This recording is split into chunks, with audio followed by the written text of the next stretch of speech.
I'm Laura. And I'm Marcel. This is Legendary Focus. And this week's video is on expectation versus reality.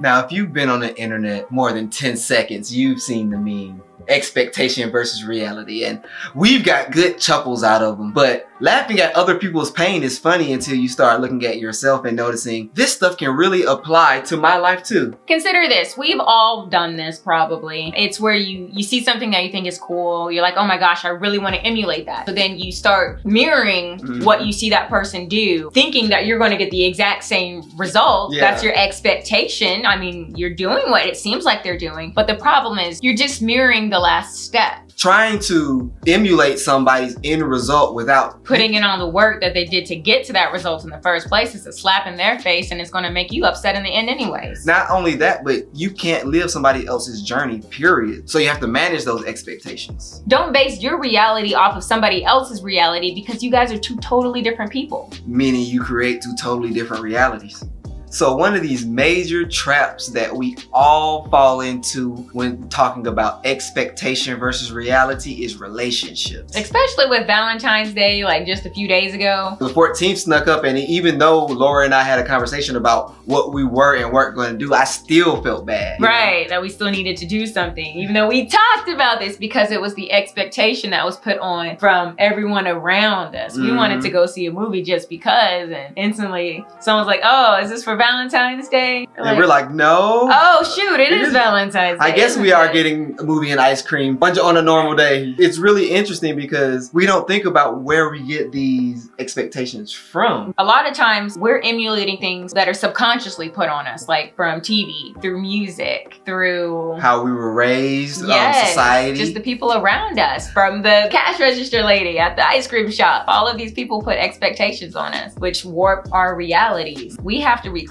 those back. They're setting their expectations on what a relationship should be from VH1, and even though they call it reality TV, it is nowhere close to reality. Nobody can keep up that level of drama and sustain a relationship. You have all that drama, that's not a relationship anymore. That's entertainment for other people. Something else we've been guilty of, and maybe you have too, when it comes to expectations versus reality with relationships, is thinking that your partner is a mind reader. It doesn't matter how long you've been together. You can't always do that. Yeah, don't make assumptions. It's actually in this book called The 4 Agreements. Check it out. One of my favorite of the 4 agreements is don't make assumptions, because how I like to describe it, we live in our own room and nobody actually knows what's going on in your room besides you. So unless you come and have a conversation, unless you come and tell them and open the door and say, hey, I'm expecting this, why haven't you delivered? They're not gonna know what the heck you were expecting or why you're suddenly mad and pissy. Don't think your partner's a mind reader. And this is not even just like a romantic relationship. This is partnerships in general. Nobody can read your mind, and they should not have to. The last thing we're gonna touch on relationships is trying to change people. And this kind of relates back to the last thing. Everybody is their own person. Everybody lives in their own box. You can't force anybody to do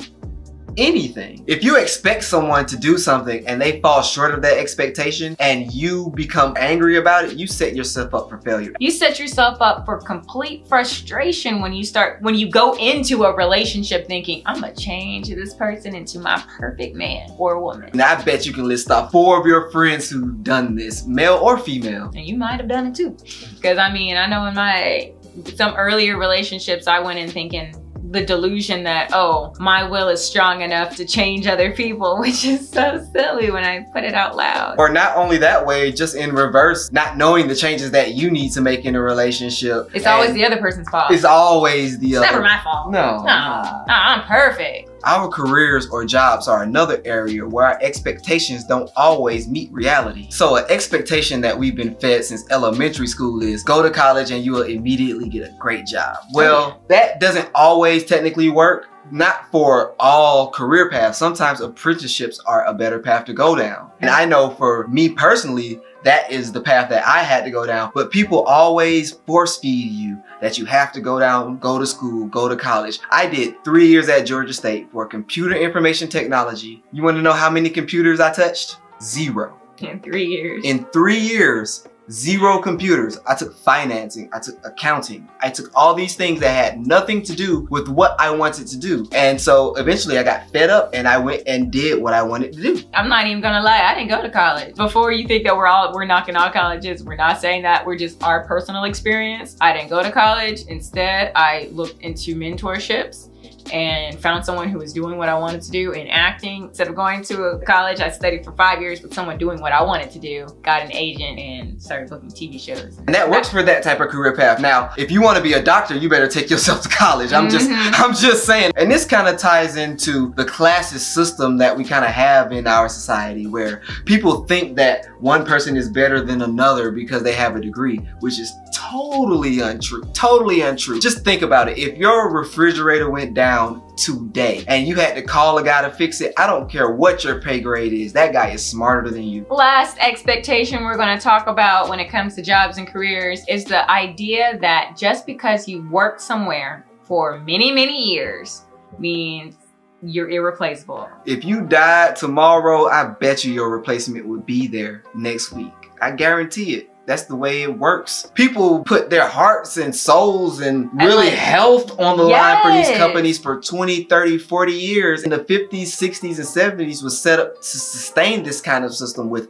pensions and that type of things. But in our generation, it's just not going to work. Safety is just an illusion. That's why we stay at home in our four-wall prisons, because it's safe. And those same four walls that can feel like a prison can also feel like a sanctuary. It's just all about how you perceive it, what feelings you put in it when you go there. You could work somewhere 10, 13 years and out of the blue, they just up and fire you because, oh, your position's no longer needed, which is bull. But we're fed thinking we put all that time and that sweat equity. They owe us a job. They owe us an explanation. But they really don't. You expect them to owe you an explanation or a job, but you don't have those rights. No, unfortunately, the reality is they don't care. You're just a worker. And that's why I realized that we can't expect to depend on anyone else when it comes to financial security. That's why we took our financial security into our own hands. Yes. Instead of worrying about, oh my gosh, what if this job one day decides to fire me? Get multiple streams of income. That way, you're not stuck in any kind of trap. You can choose to go where you choose to go, choose to get paid how much you think you're worth. Doesn't that sound great? Obviously, we thought so because that's what we do. Going out on that limb and going freelance or starting your own business is very scary. But that turns your prison into a sanctuary. Because you have choices and then you realize, you know what, hey, I can be working here at this job, but I could also be building up this career over here. So really it comes down to just time freedom. Do you want that time freedom or not? The final area we will touch on when it comes to reality versus expectations is the self. I mean, we all have expectations about where we should be at a certain time in our lives. Yes, that is a huge one, I feel, because I don't even know where I thought above these numbers. I remember being in elementary school thinking, oh, one, I thought that 30 was old. I thought that people my age were adults. Right, that they had everything figured out. Oh, you're 30? Wow, yeah. You must have a car and a house.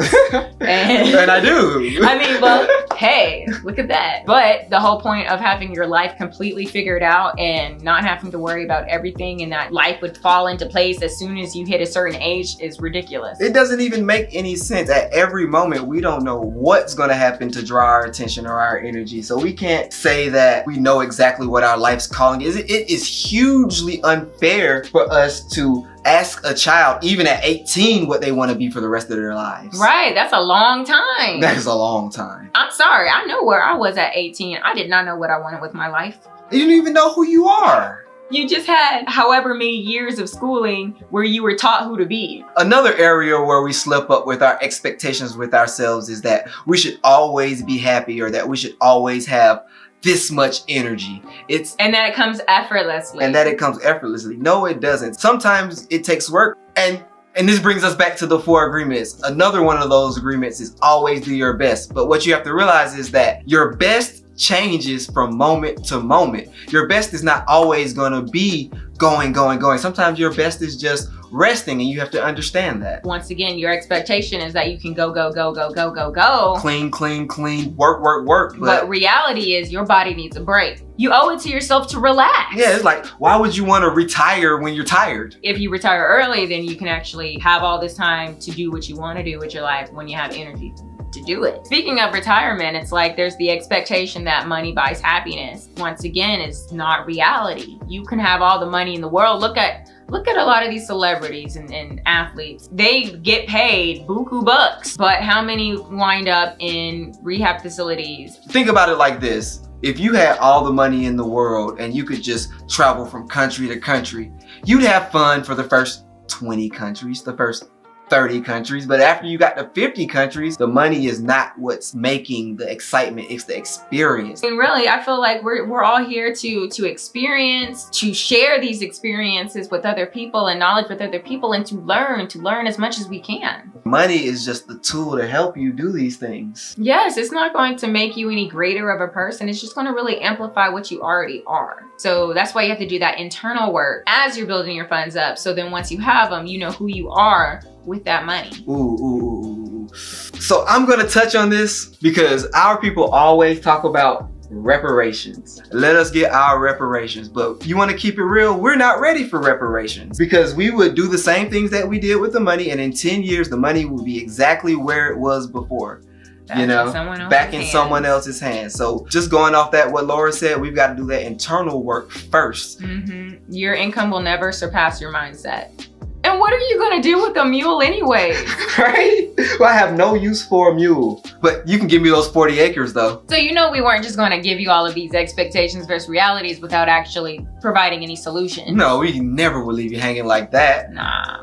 So like we said before, you have to think about, where are you getting your expectations from? Is this something that you truly want? Because a lot of times we're just trying to keep up with somebody else when these things are things that we don't even want or need. I know I went through a kind of a cleansing moment a couple weeks ago where I'm thinking, whose stuff is this? I don't have a need for all this stuff. I just got it because it just feels nice to acquire things. But when you realize that those weren't my expectations, it's easy just to let things go. What we found helps us get out of this expectation of just want, is really getting out of the shoulda, coulda, woulda mentality. You know, oh man, I shoulda did this, or I would have done this because that's what that person did, or I can't do that because of, or something. I could have did that, but I was born black and a woman. That's not for us.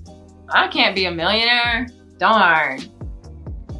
Says who? Says who? Whose expectations are those? Those used to be mine. And I hate to admit this, but that's so true. Like 3 years ago, I did not think I was at all able to do anything because an expectation that I had heard was that, oh, if you got a baby face, you're a woman and you're black in the South. Sorry, you just kind of drew the unlucky straw. You know, no one's going to take you seriously, especially not about business. But that's a lie. It's a straight up lie. And it took some serious personal development to realize that my reality was reflecting that expectation, which was a negative outcome. And then the moment that I switched my expectations to, you know what? Why? You say why, I say why not? Another thing that you can do to match your expectations to your reality is to stop focusing on the how or the when. That's really not even relevant. What you need to focus on is just who you need to be in this moment right now to get where you want to go. Which brings us to the most important step, I believe, which is taking inspired action. Once you have this expectation of what you truly want, not based off the outside forces, but what you truly want, then you have to actually take steps to make that happen. And I'm not talking about just the last step, but you got to go back to the beginning. Make sure you take all of those steps so you can have that cohesive story build up. You can have that journey, and then you can have that learning experience. So then once you get to your reality, one day you'll just wake up and you'll be like, oh my gosh, I am living what I always wanted to live. Like, this is exactly where I expected myself to be. I'm here because I choose to be here. I'm here because this is what I've worked my butt off. This is what I've done. Those last 3 years, those last 5 years. Hey, my dude, sweat equity, baby. Yes, all of that build up to where I am right now, my reality right now. And when you go out, it's so freeing to know, okay, so in all things, whatever you want your reality to be, you got to think back to the expectations you need to take in order to become that person and to realize that and to manifest that. Because if you expect to fail, you won't take any action at all.